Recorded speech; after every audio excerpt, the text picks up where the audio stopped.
Habari na karibu kwenye Maisha Classroom. Hapa tunakupa vidokezo muhimu vya biashara, elimu na mbinu za kukuza maisha yako. Leo nitakufundisha njia 5 za kupata wateja kwa biashara yoyote. Hizi ni njia ambazo kila mfanyabiashara anapaswa kuzijua. Iwe unaanza biashara au unataka kuongeza wateja wako kwa haraka. Basi, tuanze. Njia ya kwanza ni kuwafikia wateja moja kwa moja. Hii ni hatua ya kuwa proactive, kumtafuta mteja badala ya kusubiri aje. Unaweza kutumia ujumbe binafsi, simu au kuzungumza ana kwa ana. Njia hii inafanya kazi sana kwa watu wanaoanza biashara. Mfano rahisi, unaweza kumtumia mtu ujumbe kwenye WhatsApp au Instagram DM ukiandika, "Habari, nimeona unazungumzia changamoto ya ngozi. Nina bidhaa inayosaidia hilo. Ungependa nikushirikishe maelezo?" Hii njia inaongeza uwezekano mkubwa wa kupata wateja wa haraka. Njia ya pili ni kutumia content kuvutia wateja. Hapa unatumia machapisho ya elimu, ushuhuda wa wateja, maswali yanayoulizwa mara kwa mara au video zinazomsaidia mteja kuelewa tatizo na suluhisho. Content bora humfanya mteja akuone kama mtu wa kuaminika na hatimaye akufuate bila ulivyoanza kuuza moja kwa moja. Mfano, unachapisha video inayoelezea tatizo, dalili na suluhisho. Kisha mtu anakutumia ujumbe akisema, "Nahitaji hiyo uliongelea."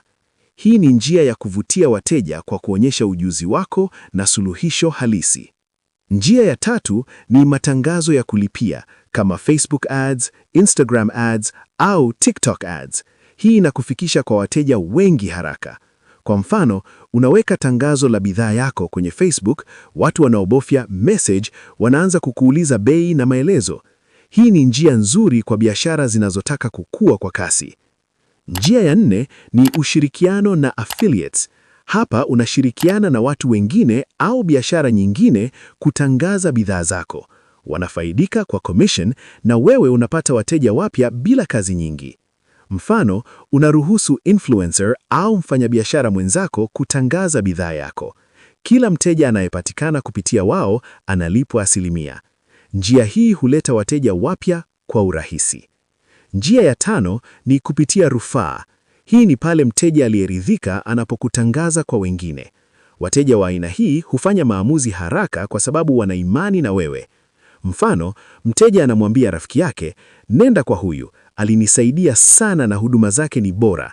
Njia hii huleta wateja wenye imani na tayari kununua bidhaa au huduma zako. Kwa hivyo, biashara inayokuwa hutumia zaidi ya njia moja. Changanya kufikia watu moja kwa moja, content, matangazo ya kulipia, ushirikiano na referrals ili kuongeza wateja kila siku. Asante kwa kuangalia video hii hapa Maisha Classroom. Kama umeipenda, usisahau kulike, kucomment na kusubscribe kwenye channel yetu. Bonyeza pia kengele ya notification ili usikose tips nyingine muhimu za biashara na maisha.